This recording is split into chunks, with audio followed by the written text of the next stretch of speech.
Madalas nakikita natin sa TV shows ang pag-iwan ng balat ng mga cartoon character. Believe it or not, nangyayari din ito sa totoong buhay. Well, hindi sa mga pusa o ibon, kundi sa mga reptiles.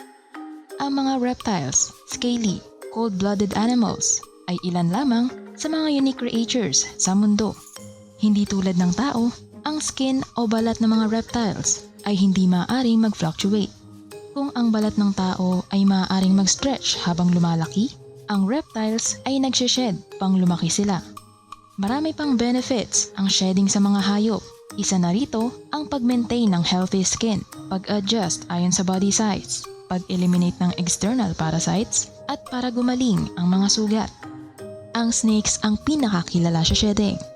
Sa process na ecdysis, nababalat ang kanilang old skin para ma-accommodate ang kanilang lumalaking katawan.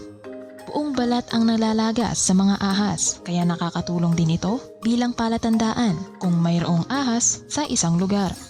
Ang mga lizards, maliit man o malaki, ay dumaraan din sa katulad na proseso. Ngunit hindi isang buo ang pagkalagas ng balat nito. Ito din ang nagbibigay daan upang mag-regenerate o tumubo ulit ang bahagi ng kanilang katawan na naputol. Ang mga turtles ay dumadaan din sa shedding. Ang outer layer ng kanilang shells na tinatawag na scutes ay unti-unting natatanggal para lumaki pa ang mga ito. Hindi limitado ang shedding sa mga reptiles dahil nangyayari din ito sa mga palaka, gagamba, iba't ibang insekto, crabs, at iba pa. Katunayan, pati ang mga tao ay dumaraan din sa shedding.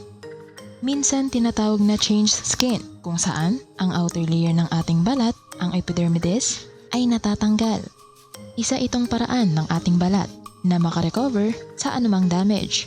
Amazing, di ba? Tunay na fascinating ang natural process na ito. Nagpapatunay sa napakatalinong creator. Ang wonder of creation na shedding ay nagbubukas lamang ng endless pool of wonders beyond. Truly, ang mga creatures na ito ay intricately designed to survive. Wonderful creatures capable of wonderful things. That is a trademark of our wonderful creator.